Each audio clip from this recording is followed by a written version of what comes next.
আসসালামু আলাইকুম।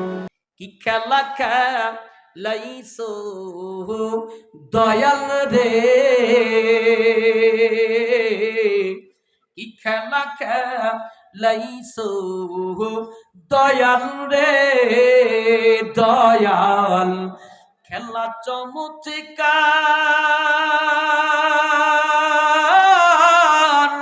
নাপাকে মানুষ বানাইয়া বিলাইছো বা রে,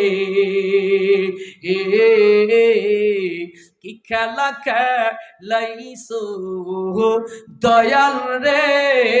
জোরে বলেন খেলা কার, আওয়াজ দি বলেন খেলা কার। তুমি কাউরে দিলা 10টা সন্তান, জায়গা সম্পদ নাই, কাউরে দিলা কোটি টাকা, একটা সন্তান নাই। তুমি কাউরে দিলা 10টা সন্তান, জায়গা সম্পদ নাই, কাউরে দিলা কোটি টাকা, একটা সন্তান নাই। টাকা করিয়ার ধন সম্পত্তি দিলা বেশি করে,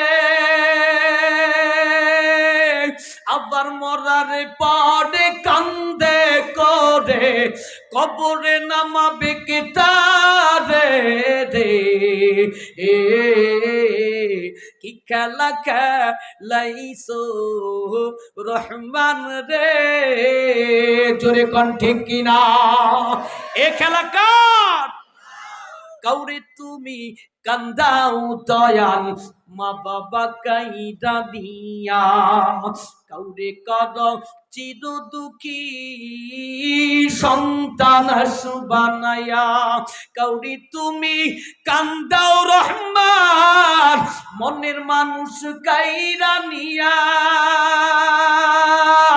কাউরে অল্প বয়সে রাখলা বিধবা বানায়া রে, কি খেলা খেলাইছো দয়াল রে।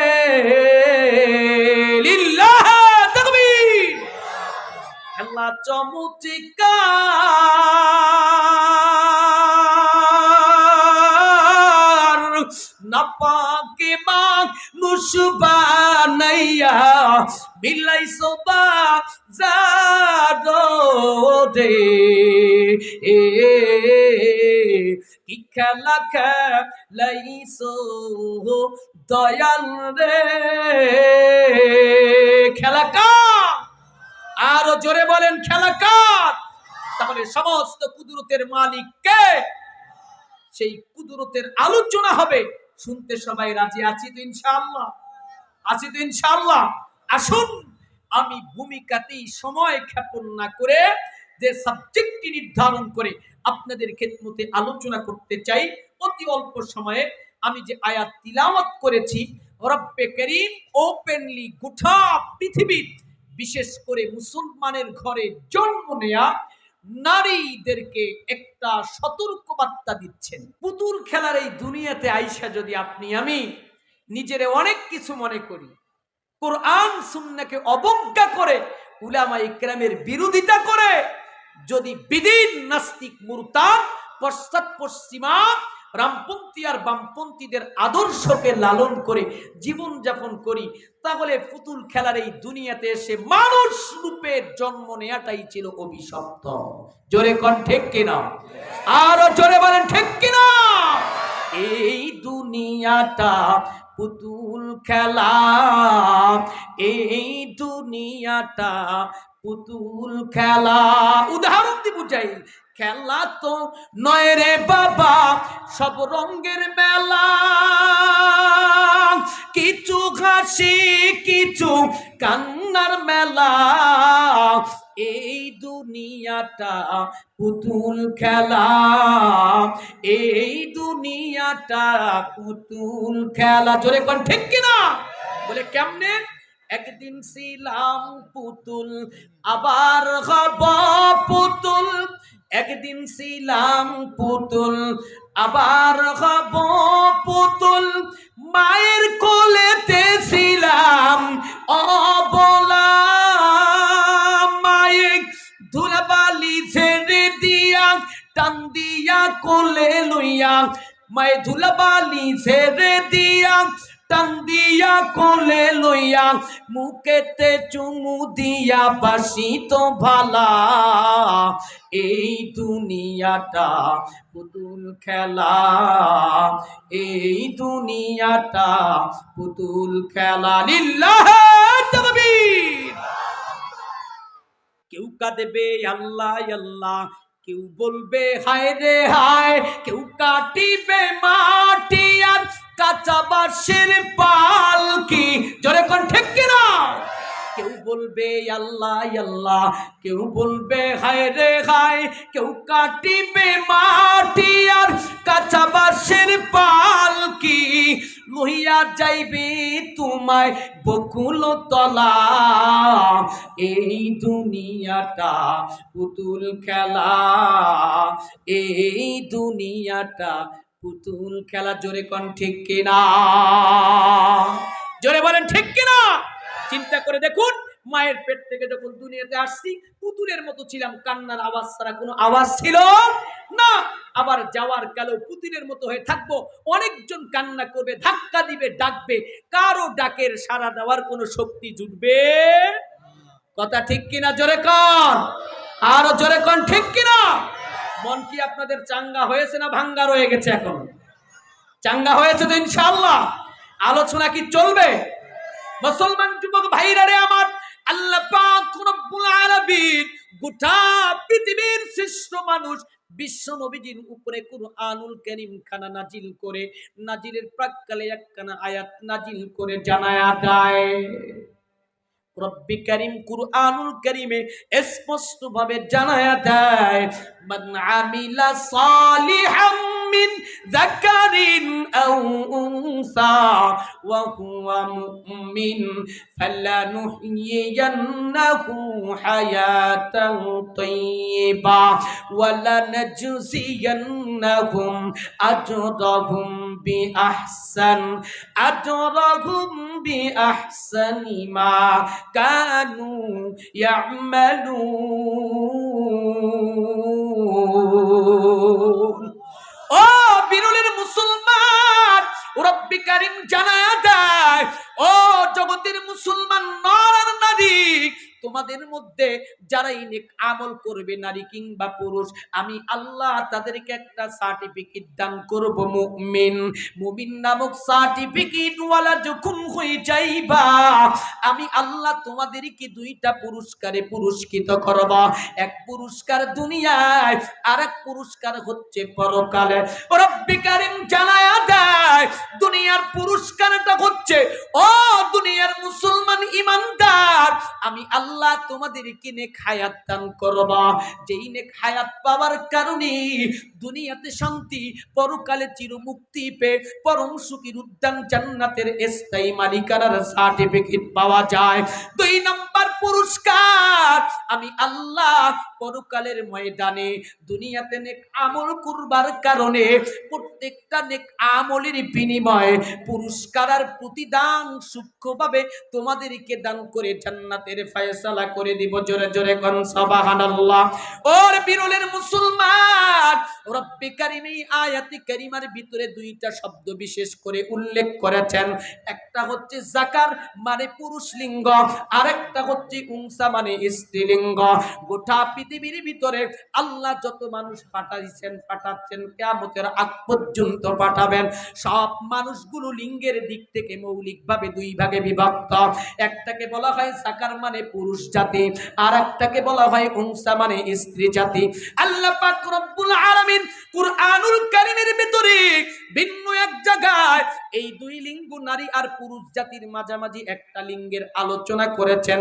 কুরআন ও হাদিসের পরিভাষায় যাকে বলা হয় খুনসা বা হিজরা। জোরে কোন ঠিক কিনা?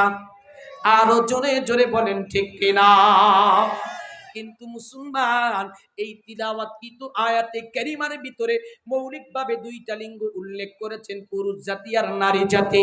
আমি আপনাদের খেদমতে দ্বিতীয় লিঙ্গ নারী জাতিদের সম্পর্কে গুরুত্বপূর্ণ তাফসীর করতে চাই। ভালো করে বুঝবেন রে মুসলমান, মুসলমানের ঘরে জন্ম নেয়া একজন নারী, তার বড় দাম, তার বড় ইজ্জত, তার সম্মান, তার বড় কদর আর মর্যাদা। ও গিরধরপুরের মুসলমানের নারীরা, ও পর্দার আড়ালের মা, ও স্নেহের বোন, সুন্দর করে কানটা লাগায়া দেন, সুন্দর করে বুঝার চেষ্টা করবেন। মুসলমানের ঘরে জন্ম নেয়া একজন নারী, মায়ের পেট থেকে সুম্মা সাবিলা ইয়াসসারা, সংকীর্ণ রাস্তা যখন প্রশস্ত হয়ে যায়, সুম্মা নুখরিজুকুম তিফলা, অতঃপর বাচ্চার আকারে যখন দুনিয়াতে আসে, মায়ের পেট থেকে দুনিয়াতে আসা থেকে শুরু করে মৃত্যু পর্যন্ত আল্লাহ পাক রব্বুল আলামিন মুসলমানের ঘরে জন্ম নেয়া নারীদেরকে সর্বক্ষেত্রেই পুরুষের উপরে অগ্রাধিকার দিয়েছেন। জোরে জোরে কোন সুবহানাল্লাহ। ওরে মুসলমান যুবক, সুন্দর করে বোঝার চেষ্টা করবেন, আল্লাহ পাক রব্বুল আলামিন জন্ম থেকে মৃত্যু পর্যন্ত মুসলমানের ঘরে জন্ম নেয়া নারীকে সব দিক থেকে অগ্রাধিকার দিয়েছেন। এতটুকুতেই ক্ষান্ত নয়, গোটা পৃথিবীতে কোরআন, তাওরাত, জবুর, ইনজিল, বেদ, বাইবেল, জিন্দা বিস্তার, ত্রিপিটক, গীতা, পুরাণ, মহাভারত সহ প্রত্যেকটা ধর্মের ধর্মীয় প্রণেতা আছে না নাই? ইসলাম ধর্মের ধর্মীয় প্রণেতার নাম হচ্ছে বিশ্বনবী।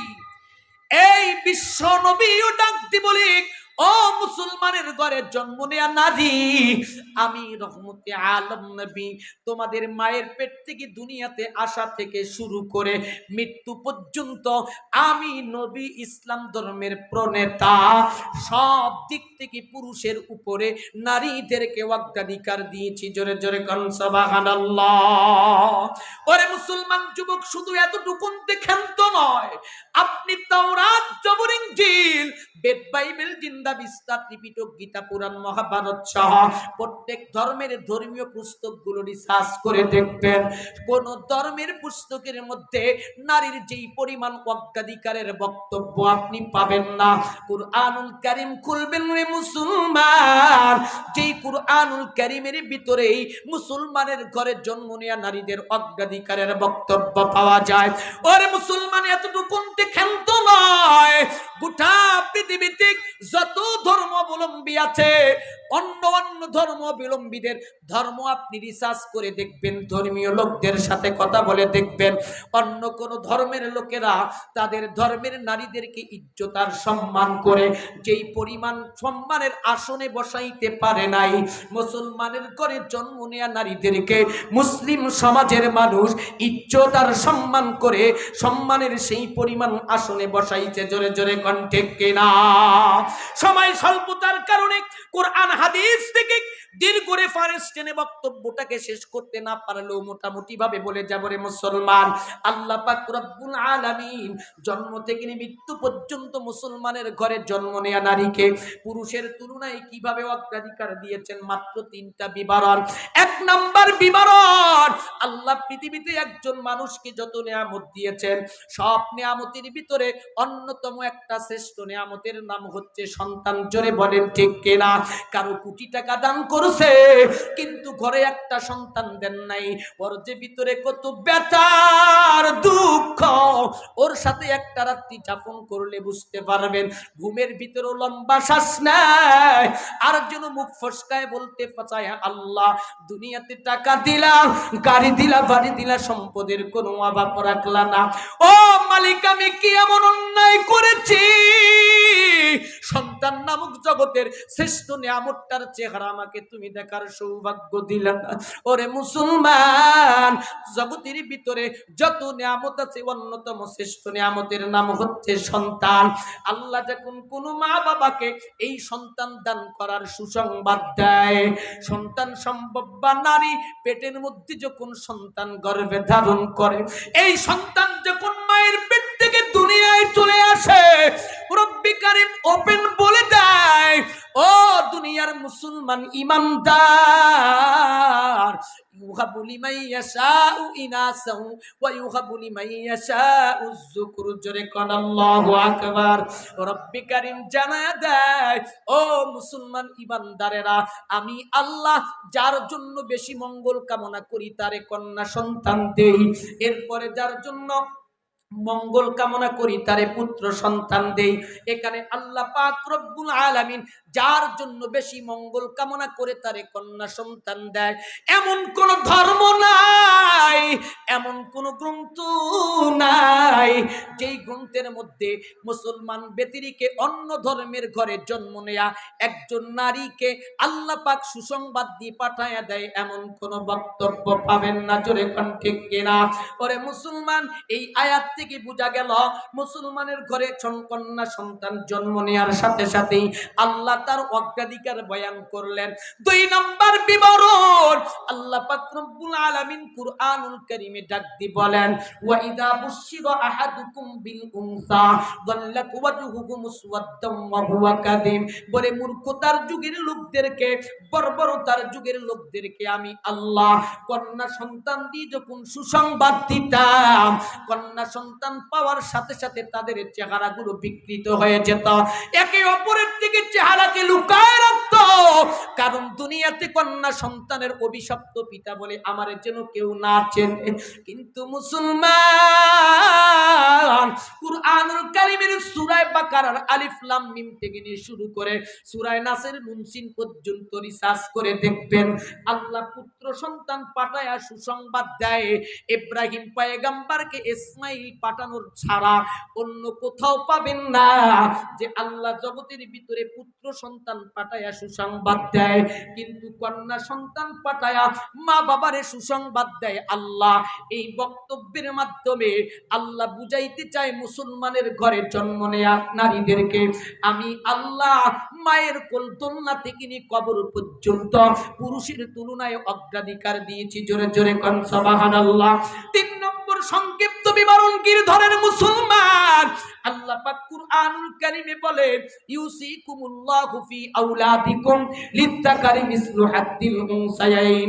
এই আয়াতটা অবতীর্ণ হয়েছে মূলত মা বাবার রেখে দেওয়া পরিত্যাজ্য সম্পদ, ঋণ পরিশোধ, দাপন কার্য, বৈধ ওসিয়ত থাকলে ওসিয়ত পূরণ, এই 3 কাজ সম্পূর্ণ করার পরে ছেলে এবং মেয়েদের মাঝখানে কেমনে বন্টন হবে, এই বন্টনের মূলনীতি আল্লাহ শিক্ষা দিয়েছেন। গিরিধরপুরের মুসলমান জিজ্ঞাসা করতে পারেন, হুজুর মা বাবার রেখে দেওয়া পরিত্যাজ্য সম্পদ বন্টনের আয়াত দ্বারা আপনি নারী অগ্রাধিকার কেমনে বয়ান করবেন? বুঝে থাকলে বলবেন, আল্লাহ পাক বলে আমি মুসলমানের ঘরে জন্ম নেওয়া সমস্ত মুসলমানদেরকে বলতে চাই, এটা আমি আল্লাহ পাকের ওসিয়ত। মা বাবার রেখে দেওয়া সম্পদ বন্টনের ক্ষেত্রে মূলনীতি হচ্ছে 2 বোন পরিমাণ 1 ভাই পাবে। জোরে জোরে কোন ঠিক কিনা? কি পাবে? 2 বোন পরিমাণ 1 ভাই পাবে। আল্লাহ পাক রব্বুল আলামিন আয়াতে কারিমার ভিতরে লিযাকারি মিসলু হাদ্দিল উনসায়াইন 1 ভাই পরিমাণ 2 বোন পাবে এ কথা বলেন নাই, 2 বোন পরিমাণ 1 ভাই পাবে। আল্লাহ মা বাবার রেখে দেওয়া সম্পদে আগে বোনের অংশকে নির্ধারণ করে দিয়া এরপরে ভাইয়ের অংশ নির্ধারণ করেছেন। আল্লাহ পাক রব্বুল আলামিন বুঝাইতে চায় আমি আল্লাহ এই আয়াত অবতীর্ণের মাধ্যমেও মুসলমানের ঘরে জন্ম নেয়া নারীদেরকে পুরুষের তুলনায় অগ্রাধিকার দিয়েছি। জোরে জোরে কোন সুবহানাল্লাহ। ওরে মুসলমান খুব ভালো করে বুঝবেন। আপনারা প্রশ্ন করতে পারেন, হুজুর এখানে 2 বোন পরিমাণ 1 ভাইকে দেওয়া হলো, এখানে তো নারীদেরকে ঠগানো হলো। রামপন্থী, বামপন্থী, পশ্চাৎ পশ্চিমা, ইসলাম ইমান বিধ্বংসীরা যেমনে মুসলমানদের নারীদেরকে উস্কানি দেয়, ইসলামের মধ্যে নারীদেরকে আল্লাহ পাক ঠগায়া পুরুষদেরকে জিতায় দিয়েছেন। জোরে জোরে কোন নাউজুবিল্লাহ। ওরে মুসলমান গভীরভাবে স্মরণ রাখবেন, একটা কন্যা সন্তান জন্ম থেকে নিয়ে শুরু করে বৈবাহিক পারিবারিক সম্পর্কে আবদ্ধ হওয়ার আগ পর্যন্ত তার সমস্ত দায়িত্ব পালন করে তার মা বাবার ঘরে থাকাকালীন কোটি টাকার মালিক হলেও তার অনুমতি ছাড়া তার বাবার জন্য একটা টাকা খরচ করা জায়েজ নাই। কন্যা সন্তানকে যখন পাত্রস্থ করবে, বিয়ে দেওয়ার পর তার সমস্ত দায়িত্ব চলে যায় তার স্বামীর কাঁধে। স্বামীর সংসার করাকালীন কোটি টাকারও যদি কোনো স্ত্রী মালিক হয়ে যায়, তার অনুমতি ছাড়া তার স্বামীর জন্য একটা টাকা খরচ করার কোনো অনুমতি নাই। আল্লাহ না করুক ওয়াকালে যদি স্বামী মারা যায়, বড় ছেলে থাকলে তার কাঁধে দায়িত্ব আসে। এইভাবে একজন নারী মায়ের কোল দোলনা থেকে নিয়ে কবর পর্যন্ত অন্যের অধীনে থেকে অন্যের লালন পালনের মাধ্যমে কবর পর্যন্ত চলে গেল। তার সম্পদ দুনিয়াতে সমূলেই বাকি থাকলো, কোনো ব্যয় হলো না। অপোজিট একটা পুত্র সন্তান জন্মের পর থেকে প্রাপ্তবয়স্ক হওয়া পর্যন্ত তার দায়িত্ব থাকে মা বাবার কাঁধে। প্রাপ্তবয়স্ক হলে নিজে ইনকাম করে চলতে হয়, স্ত্রী সন্তানকে খাওয়াইতে হয়, মা বাবা ভাই বোন আত্মীয় স্বজন সবার দিকে লক্ষ্য করতে হয়। ওর মুসলমান ভালো করে বুঝবেন, গভীর মনোযোগ সহকারে বুঝবেন, আল্লাহ পাক দুই বোন পরিমাণ এক ভাইকে দেওয়ার পরে নারীদেরকে ঠকান নাই। নারীদেরকে আল্লাহ পাক পুরুষের তুলনায় জিতায় দিয়েছেন।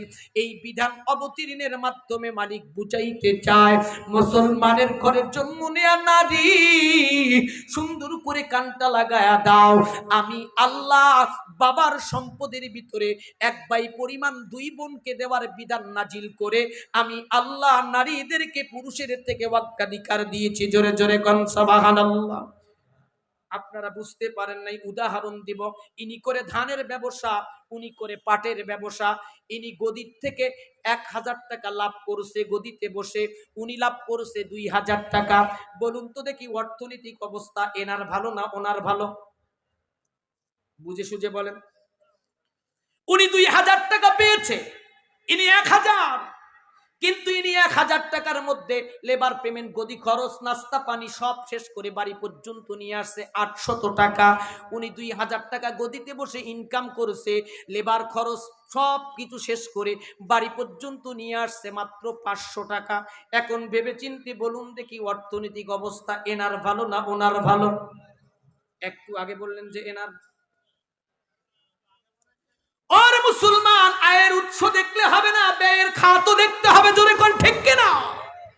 একজন কন্যা সন্তান বাবার সম্পদ থেকে ভাইয়ের অর্ধেক পাওয়ার পরে ব্যয়ের কোনো খাত নাই। ভাই বোনের ডবল পাওয়ার পরেও অনেকগুলো খাত আছে। রব্বে কারীম মা বাবার রেখে দেওয়া পরিত্যাজ্য সম্পদ বোনকে ভাইয়ের অর্ধেক দেবার পরেও জানাই দিচ্ছেন, ও মুসলমানের ঘরে জন্ম নেয়া নারী, আমি আল্লাহ তোমাদেরকে পুরুষের তুলনায় অগ্রাধিকার দিয়েছি। জোরে জোরে কোন সুবহানাল্লাহ। সংক্ষিপ্ত 3টা বিবরণ মস্তিষ্কের মেমরি কোটায় স্মরণ রাখবেন। ও পর্দালালের মা, ও স্নেহের বোন, সুন্দর করে কানটা লাগায়া দাও। আল্লাহ অগ্রাধিকার দিয়েছেন মুক্তাসার সংক্ষিপ্ত 3টা বিবরণ। নবীজি মুসলমানের ঘরে জন্ম নেয়া নারীদেরকে মুসলমান পুরুষের থেকে অগ্রাধিকার দিয়েছেন। মাত্র কয়েকটা বিবরণ দিব। 1 নাম্বার বিবরণ, সাহাবী রাসূল রহমতে আলম নবীকে জিজ্ঞাসা করে, মান আহাক্কু বিবিররিন ইয়া রাসূলুল্লাহ, ও গো পয়গম্বর, জানতে চাই আমার থেকে সুন্দর আচরণ পাওয়ার সবচেয়ে বড় হকদার কে? নবী বলে, উম্মুকা, তোমার মা। এরপরে বলে, সুম্মা মান, তারপরে কে? নবী বলে, উম্মুকা, তোমার মা। সাহাবী বলে, সুম্মা মান, এরপরে কে? নবী বলে, উম্মুকা, তোমার মা। চতুর্থবার সাহাবী জিজ্ঞাসা করে, সুম্মা মান ইয়া রাসূলুল্লাহ, এরপরে কে? নবী বলেন, সুম্মা আবাকা, এরপরে তোমার বাবা। নবী আমার বয়ান করি বুঝায়, 3বার উত্তম আচরণ পাওয়ার হকদার সন্তানের থেকে তার মা, চতুর্থবার বাবা। এই হাদিস বয়ান করার মাধ্যমে নবী জানায়া দেয়, মুসলমানের ঘরে জন্ম নেয়া নারীকে আমি পয়গম্বর পুরুষের তুলনায় অগ্রাধিকার দিয়েছি। জোরে জোরে কোন সুবহানাল্লাহ। 2 নম্বর বিবরণ, মিশকাত শরীফের হাদিস নবী আমার বয়ান করে বুঝায়, ও জগতের যুবকের দল, আদ-দুনিয়া কুল্লুহা মাতা ওয়া খায়রু মাতাইদ দুনিয়া আল মারআতুস সালিহা। দুনিয়া সহ দুনিয়াতে যা কিছু আছে সব হচ্ছে তোমাদের জন্য উপভোগের সামগ্রী। প্রত্যক্ষ আর পরোক্ষভাবে সমস্ত সৃষ্টি তোমাদের সেবায় নিবেদিত প্রাণ হয়ে কাজ করে রে গোলাম। ও উম্মতের যুবকের দল, তোমাদের জন্য পৃথিবীর শ্রেষ্ঠ নিয়ামতের উপভোগের সামগ্রী হচ্ছে নেককার বিবি। জোরে জোরে কোন সুবহানাল্লাহ। আমরা পছন্দ করি কেউ ডালিম, কেউ করি পেয়ারা, কেউ করি আঙ্গুর, কেউ পছন্দ করি মাছ, কারো প্রিয় খাবার গরুর গোশত আর সাদা ভাত। জোরে কোন ঠিক কিনা? রহমতে আলম জানায়া দেয় উম্মত, না না, ও উম্মতের যুবকের দল, আল্লাহ দুনিয়াতে যা তৈরি করছে প্রত্যেকটাই তোমাদের উপকারের জন্য, তোমাদের উপভোগের সামগ্রী। কিন্তু শ্রেষ্ঠ উপভোগের সামগ্রী হচ্ছে নেককার বিবি। এই হাদিস বয়ান কইরা নবী আমার বুঝায়া দেয়, মুসলমানের ঘরে জন্ম নেয়া নারীদেরকে আমি পয়গাম্বার পুরুষের তুলনায় অগ্রাধিকার দিয়েছি। জোরে জোরে কোন সুবহানাল্লাহ। 3 নম্বর বিবরণ, নবী হাদিসে বলেন, সিবাবুল মুসলিমি ফুসুকুন ওয়া কিতালুহু আল কুফর। মুসলমান হয়ে মুসলমানকে গালি দেওয়া হচ্ছে ফাসিকি, অন্যায়ভাবে মুসলমান হয়ে মুসলমানকে হত্যা করা কুফরি। কারণ নবীজি জানায়া দেয়, মান কাতালা মুমিনান মুতাআম্মিদান ফাকাতালান নাসা জামিআ। ইচ্ছা করে কেউ একজন মুসলমানকে হত্যা করলে গোটা মানব জাতিকে হত্যা করার নামান্তর। রব্বে কারীম জানায়া দেয়, ইচ্ছা করে ওয়ানাহুদ কোন মুসলমানকে যদি কেউ হত্যা করে সে তো জাহান্নামে চলে যাবে, খালিদিনা ফিহা আবাদা, জাহান্নামে থাকতে হবে চিরদিন, কোন জান্নাতের সুঘ্রাণ পাবে না। কিন্তু নবী আমার বুঝায়া দেয়, ব্যাপকভাবে কোন মুসলমানকে গালি দিতে পারবে না। নবী আরেকটা হাদিসে আলাদাভাবে বয়ান করে, উম্মতের দল, খবরদার কন্যা সন্তানের পিতাকে তোমরা গালি দিবা না। যারা কন্যার পিতাকে গালি দেয় ফাকাত সাব্বানি, সে যেন আমি নবীকে গালি দেয়। আমি নবীকে যে গালি দিবে ফালাইসা মিন্নি, সে তো আমার উম্মতের অন্তর্ভুক্ত থাকতে পারে না। ও মুসলমান, কন্যা সন্তানের পিতাকে গালি দেওয়া যাবে না, কারণ নবী চারজন কন্যা সন্তানের পিতা। নবী আমার জানায়া দেয়, কন্যা সন্তানের পিতাকে গালি দিলে আমি নবীকে গালি দেওয়া হয়ে যায়। আমি নবীকে যে গালি দেয় সে আমার উম্মতের অন্তর্ভুক্ত হতে পারে না। এই হাদিস বয়ান করে নবী বুঝায়, মুসলমানের ঘরে জন্ম নেয়া নারীকে আমি পয়গম্বর পুরুষের তুলনায় অগ্রাধিকার দিয়েছি। জোরে জোরে কোন সুবহানাল্লাহ। 5 নম্বর বিবরণে মুসলমান, হাদিস শাস্ত্রের জগতে যত হাদিসের কিতাব আছে শুরু থেকে শেষ পর্যন্ত রিসার্চ করে দেখবেন, এমন কোন হাদিস নেই নবীজি বলছেন যার একটা পুত্র সন্তান তার 1 জান্নাত, যার 2টা তার জন্য 2 জান্নাত। কিন্তু পরিষ্কার বিশুদ্ধ হাদিস পাওয়া যায়, রহমতে আলম নবী বয়ান করেন, আল্লাহ যারে 3টা কন্যা 2টা কন্যা সন্তান দান করেছে, 4 শর্তে যদি কন্যা সন্তানকে লালন পালন করবার পর সৎযোগ্য পাত্রর কাছে পাত্রস্থ করতে পারে, আল্লাহ তার জন্য তো এটা জান্নাত রাখছে। সাহাবী রাসূল জিজ্ঞাসা করেন, পয়গম্বর যার 4টা কন্যা সন্তান, নবী বলে তার জন্য 4 জান্নাত। ওরে গিরিধরপুরের মুসলমান, পুত্র সন্তান হলেই জান্নাত পেয়ে গেলেন এমন কোনো বক্তব্য নাই। কিন্তু কন্যা সন্তান থাকলে 4 শর্তে মানুষ করার পরে যদি সঠিক পাত্রস্থ করতে পারেন তো এটা জান্নাতের মুকাম আর মর্যাদা আল্লাহই দান করবে। নবীজি বয়ান করে বুঝায়। জোরে জোরে কোন সুবহানাল্লাহ। এই হাদিস থেকে প্রমাণ পাওয়া যায়, মুসলমানের ঘরের জন্ম নেয়া নারীকে আল্লাহ পাক রব্বুল আলামিন জন্মের পর থেকে মৃত্যু পর্যন্ত, মায়ের কোল দোলনা থেকে নিয়ে কবর পর্যন্ত সব দিক থেকে পুরুষের তুলনায় অগ্রাধিকার দিয়েছেন। জোরে জোরে কোন সুবহানাল্লাহ। আমার ভাষা কি বোঝা যায়? সময় স্বল্পতার কারণে আমি সংক্ষিপ্ত বিবরণী দিয়ে কথাগুলোকে তাড়াহুড়ো করে শেষ করতে চাচ্ছি। বুঝতে কোনো কষ্ট হয়? আলোচনা কি আমার চলবে না শেষ করে দিব? চলার পক্ষে কে কে আছেন 2 হাত তুলে মালিকের দেখা দেন। লিল্লাহি তাকবীর, লিল্লাহি তাকবীর।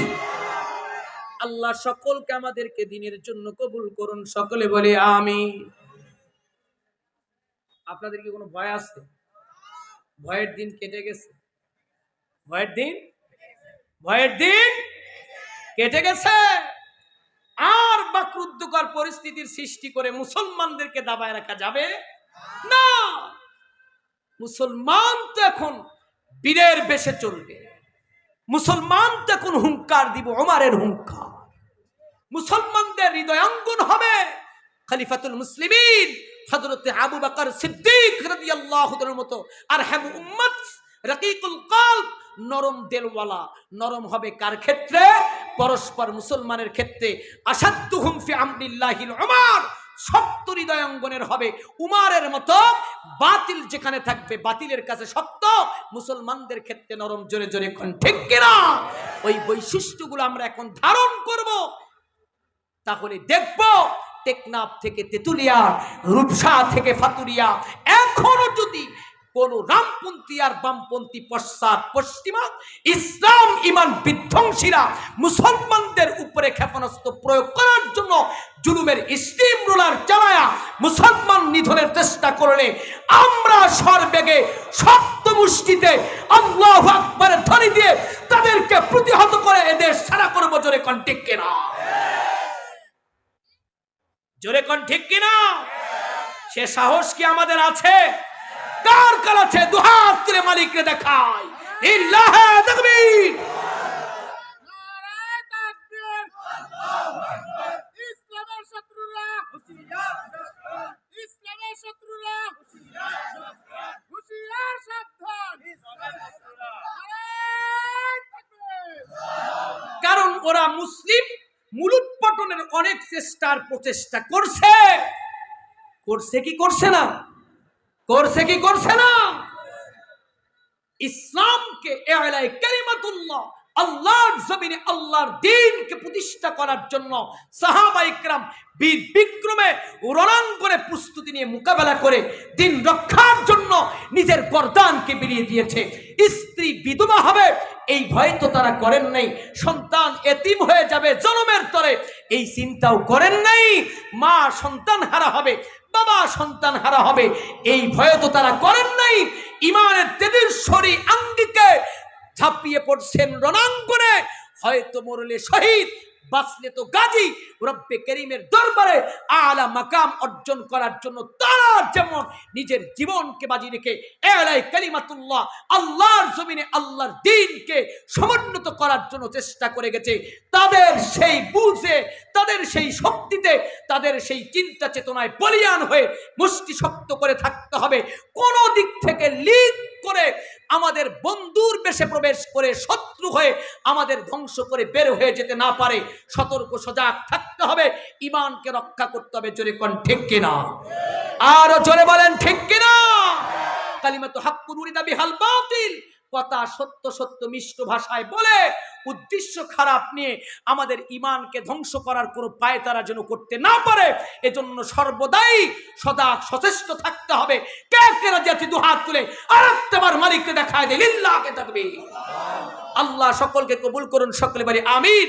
তাহলে আমি বুঝাইতে চাচ্ছি, আল্লাহ মুসলমানের ঘরে জন্ম নেওয়া নারীকে মায়ের পেট থেকে পৃথিবীতে কেবল আসলো, এখান থেকে শুরু করে কবর পর্যন্ত মুসলমান পুরুষের উপরে অগ্রাধিকার দিয়েছেন, নবীও অগ্রাধিকার দিয়েছেন। ইসলাম পরিপূর্ণ এমন একখানা জীবন ব্যবস্থা, এই জীবন ব্যবস্থায়ও মুসলমানরা তাদের নারীদেরকে ইজ্জত সম্মান করে অগ্রাধিকার দিয়েছে। জোরে কোন ঠিক কিনা? এখন যদি মা বোনরা কয়, গিরিধরপুরের মুসলমান মা বোনরা যদি বলে, আয় আল্লাহ আমরা এত দামি, এত আমাদের পাওয়ার, আমরা আর আবদ্ধ ঘরে থাকবো না, আমরা আর পুরুষের শাসন মানব না, আমরা এখন তাদের উপরে শাসন চালায়া শাসনের নামে শোষণ করব, এটা কিন্তু না। এই ভুল বুঝছেন না। ভুল বুঝবেন কখন? এখান থেকে আলোচনা শেষ করব যখন। ভুল বুঝবেন না কখন? সাবজেক্টটি সংক্ষিপ্ত আকারে শেষ করতে দিবেন যখন। আলোচনা কি চলবে? চলা যায়? চলা যায়? আপনাদের চোখে ঘুম আসছে? অনেকে ঘুমাচ্ছেন নি? আমি শুরুতে বলছি জেলার বদনাম করিয়েন না। লিচু চালে ভরপুর জেলার নাম দিনাজপুর।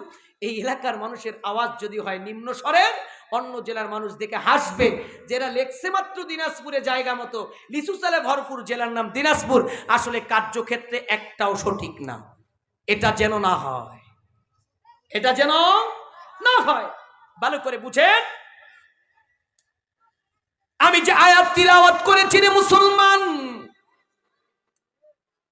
রব্বি কারীম মুসলমানের ঘরে জন্ম নেয়া নারীদেরকে জানায়া দেয়, দুনিয়ার জীবন বড় ক্ষণিকের জীবন, দুনিয়ার লাইফ হচ্ছে নগণ্য একটা লাইফ। এই জঘন্য জীবন আর লাইফের জন্য তুমি ছুটবা, এখানে সম্মান পাবা, চেয়ার পাবা, পাওয়ার ক্রেডিট, কর্তৃত্ব আর নেতৃত্ব তুমি সব পাইবা।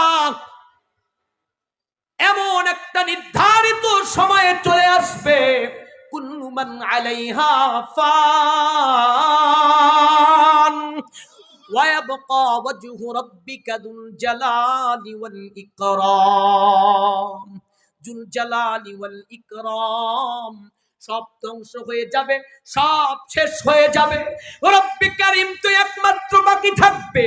কিন্তু পরকালের জিন্দেগিতে মুসলমানের ঘরে জন্ম নেয়া একজন নারী যদি দুনিয়ার মতো পুরুষের তুলনায় অগ্রাধিকার পাইতে চায় কিয়ামতের ময়দানে জান্নাত যাওয়ার ক্ষেত্রে, রব্বি কারীম ওপেন জানায়া দেয়, ও মুসলমানের ঘরে জন্ম নেয়া নারী, তাহলে তোমাকে একটা সার্টিফিকেট অর্জন করতে হবে। জোরে বলেন, কি অর্জন করা লাগবে?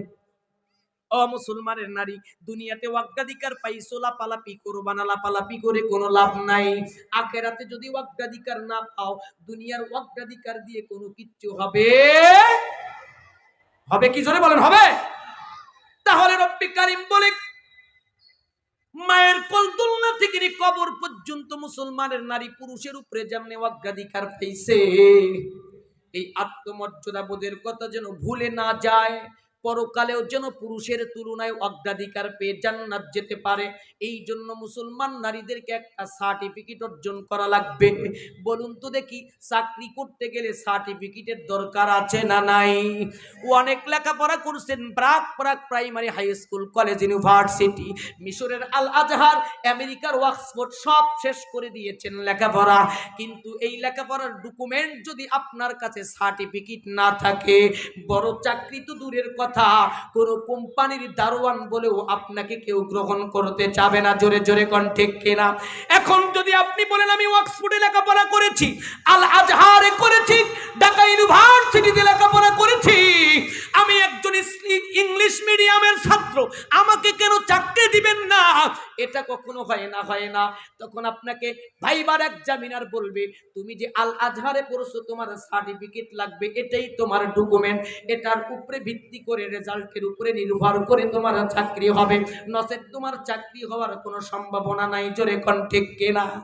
আল্লাহ পাক রব্বুল আলামিন জানায়া দেয়, রে মুসলমান নারী, ভালো করে স্মরণ রাখো, দুনিয়াতে অগ্রাধিকার পাইছো লাপালাপি কইরা, আত্মমর্যাদা বোধের কথা ভুলে গিয়া পশ্চিমাদের দালাল সাইজা নারী পুরুষ সমান অধিকারের স্লোগান দিবা, সতীত্ব হেফাজত করবা না, স্বামীর কর্তৃত্ব মানবা না, যেখানে সেখানে বেপরোয়া ভাবে ঘুরবা, সুদ খাইবা, ঘুষ খাইবা, জেনা করবা, বিচার করবা, আবার কিয়ামতের দিবসে আইসা পুরুষের তুলনায় জান্নাতে যাওয়ার ক্ষেত্রে অগ্রাধিকার চাবা।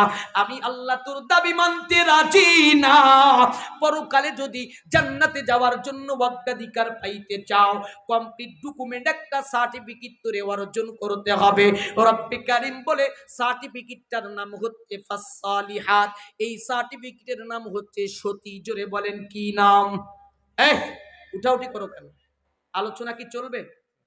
আমি শেষ করে দিতে চাচ্ছি, শেষ করে দেই। চলার পক্ষে সবাই আছেন তো ইনশাআল্লাহ? সার্টিফিকেটের নাম কি? কি নাম? সতী। সতী বোঝেন আপনারা? সতীত্ব রক্ষা করে যেই নারী, তারে কয় সতী। যে নারী সতীত্ব রক্ষা করতে পারে না, তারে কয় অসতী। তারে কি কয়? ওরে মুসলমান যুবক, ভালো করে বুঝবেন, আল্লাহ মুসলমান নারীকে সার্টিফিকেট সংগ্রহ করতে বলছে, ডকুমেন্ট স্বরূপ, তার নাম হচ্ছে সতী। বলে সতী নামক সার্টিফিকেট যে তুমি অর্জন করবা, কোথায় অর্জন করবা? বলে প্রাক primary, high school, college, university. বলে না না না, যেখানে সহশিক্ষা আছে, নারী আর পুরুষের অবাধ চলাফেরা আছে, এই সমস্ত প্রতিষ্ঠানে সতী নামক সার্টিফিকেট যদি কোনো মুসলিম নারী অর্জন করতে চায়, কশ্চিন কালেও সম্ভব না।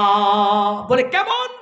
আম গাছ লাগায়া কাঁঠাল ফল খাওয়ার আশা করা যেমন বোকামি, নারী পুরুষ একসাথে সহশিক্ষার শিক্ষাঙ্গন থেকে জগতের কোন নারী যদি সতী নামক সার্টিফিকেট অর্জন করতে চায়, এটাও হবে বোকামি। আমার ভাষাগুলো একটু কঠিন হচ্ছে? কঠিন হচ্ছে? বলবো কথা, সার হবে না, কমপ্লিট কথা কোরআনের তাফসীর। আল্লাহ সতী নামক সার্টিফিকেট অর্জন করতে বলেছে। বলে এটা অর্জন করবে কোথার থেকে? যেখানে কোরআন ও হাদিসের সঠিক শিক্ষা রয়েছে সেখান থেকে। কোনখান থেকে? যেখানে কোরআন সুন্নাহর সঠিক শিক্ষা রয়েছে সেখান থেকে সার্টিফিকেটটা যদি সংগ্রহ করে, এটা আল্লাহর কাছে এলাউ হবে। এই সার্টিফিকেট দিয়ে সে কিয়ামতের ময়দানে পুরুষদেরকে, অনেক পুরুষকে পিছনে রেখে আল্লাহ পাকের পরম সুখের উদ্যান জান্নাতের স্থায়ী মালিকানার একটা কসকসে সার্টিফিকেট পেয়ে যাবে। সুবহানাল্লাহ। বাড়িতে গিয়ে বলবেন আগামীকালকে জুমার নামাজের পর, এর আগে খবরদার বলিয়েন না। অনেকে বোকার মতো শুধু তাক লাগায় শুনতেছে। তাক লাগায় শোনার মতো কথা ঠিক আছে, একটু জবাব তো দিতে হবে। কথা কি বোঝা যায়? এখন গিরিধরপুরের মুসলমানের নারী বলতে পারে, বেলালি হুজুর, সতী নামক সার্টিফিকেট অর্জন করতে হবে, কিন্তু এই সার্টিফিকেট অর্জন করতে চাইলে কোরআন সুন্নাহর বিদ্যালয়ে যেতে হবে, কিন্তু এই সার্টিফিকেট অর্জন করার কোনো কন্ডিশন আছে নাকি? বলে হ্যাঁ হ্যাঁ। রব্বে কারীম তিলাওয়াতকৃত আয়াতের অংশের টুকুরায় বলেন, ফাসসালিহাতু কানিতাতুন হাফিযাতুন লিল গায়ব, হাফিযাতুন লিল গায়বি বিমা হাফিজাল্লাহ।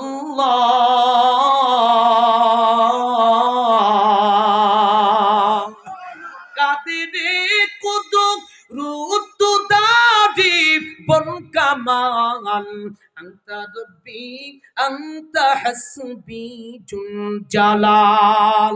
আয়ে কেরা আরবার সারমি কুশাদ দেখা দে রাং তাজে বরসন বিন গাত বসুলাইমা দাদে মুলক সরবাদি শুধু মতেই খাতিম শুদওয়া পড়ি আস্তানে সাত বীর বকর মাকুতিদাদ হামজা ইউনুস লুকমাই বা রুতে দা জোরে জোরে কন্না মারহাবা। রব্বে কারীম জানায় দেয়, মুসলমানের নারী সতী নামক সার্টিফিকেট যদি অর্জন করতে চাও, মৌলিক দুইটা কন্ডিশন। এক নাম্বার কন্ডিশন হচ্ছে, এক নাম্বার শর্ত হচ্ছে, তোমার ব্যক্তি জীবন থেকে পারিবারিক, সামাজিক, রাষ্ট্রীয়, আন্তর্জাতিক অঙ্গনে প্রত্যেকটা ক্ষেত্রে তোমার স্বামীর কর্তৃত্ব মেনে নিয়ে স্বামীর খেদমত করতে বাধ্য থাকতে হবে। জোরে জোরে কোন সুবহানাল্লাহ। ওরে মুসলমান, গোটা পৃথিবীর মুসলমান সাংসারিক জীবনের পরিসংখ্যানের কথা বাদে দিলাম, আপনার গিরিধরপুরের মুসলমানরা তদন্ত চালাবেন আগামীকাল থেকে। শতকরা 99% পরিবারে অশান্তির অসাতলে চলে গেছে নারী আর পুরুষের সমস্যার কারণে। এর যত সমস্যা, অন্যতম শ্রেষ্ঠ একটা সমস্যা হচ্ছে আপনার আমার ঘরের নারী আপনার আমার উপরে কর্তৃত্ব চালাইতে চায়, আপনার আমার কর্তৃত্ব মেনে নিয়ে খেদমত করতে চায় না। জোরে জোরে কোন ঠিক কিনা? ও গিরিধরপুরের মুসলমান মা বোনদের মাধ্যমে গোটা জগতের সমস্ত মুসলমানদের নারীদেরকে জানাই দিতে চাই, আপনি যতক্ষণ পর্যন্ত স্বামীর কর্তৃত্ব মেনে নিয়া স্বামীর খেদমত করতে বাধ্য থাকবেন না, ততক্ষণ পর্যন্ত সতী নামক সার্টিফিকেট অর্জন করতে পারবেন না।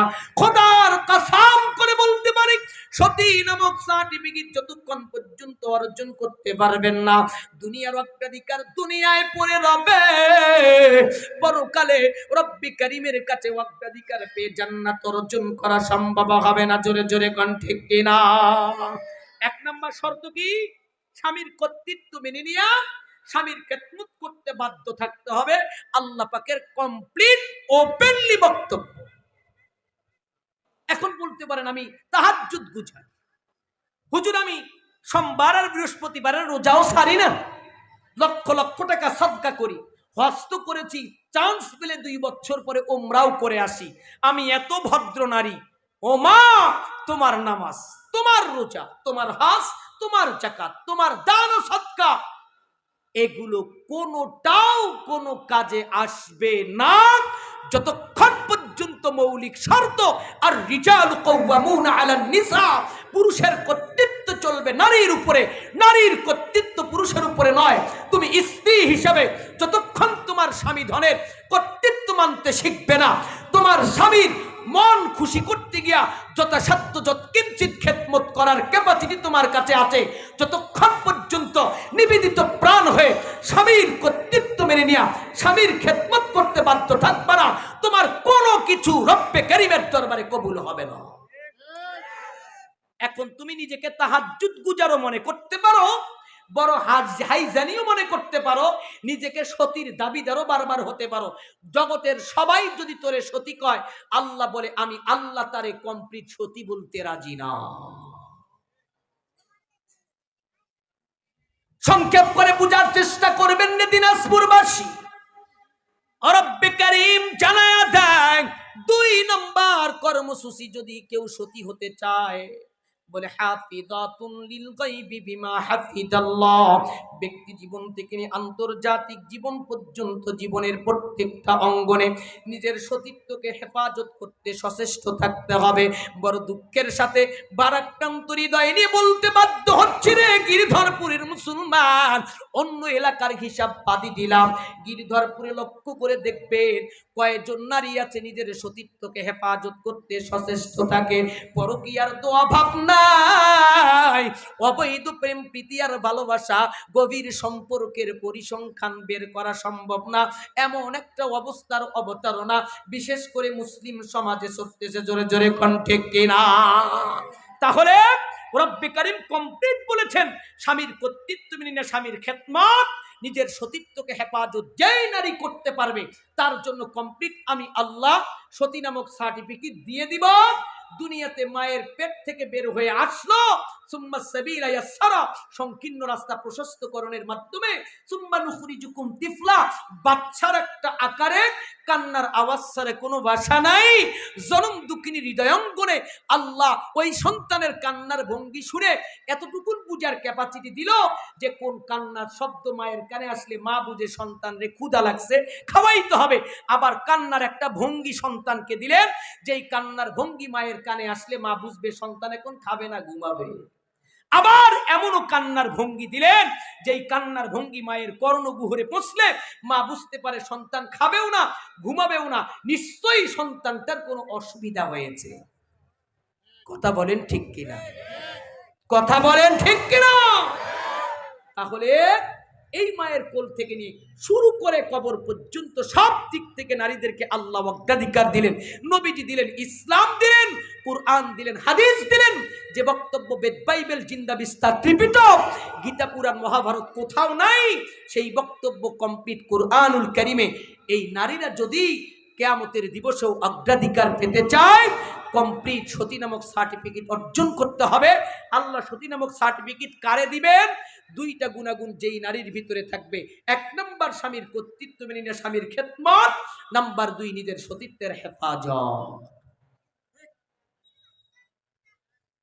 নবীজির যে হাদিসটা আমি পাঠ করেছি,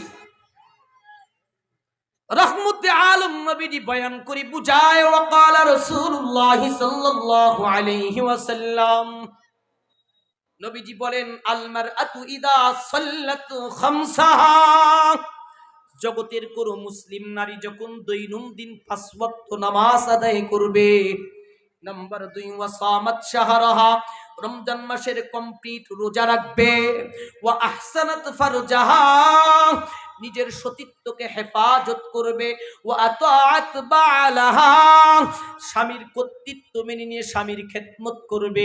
রহমতে আলম বলেন যিনি সাদিক আল মাসদুক, যা বলতেন সব কথাকে আল্লাহ পাক সত্য রূপে সত্যায়ন করতেন কুদরতি পার্লামেন্ট থেকে।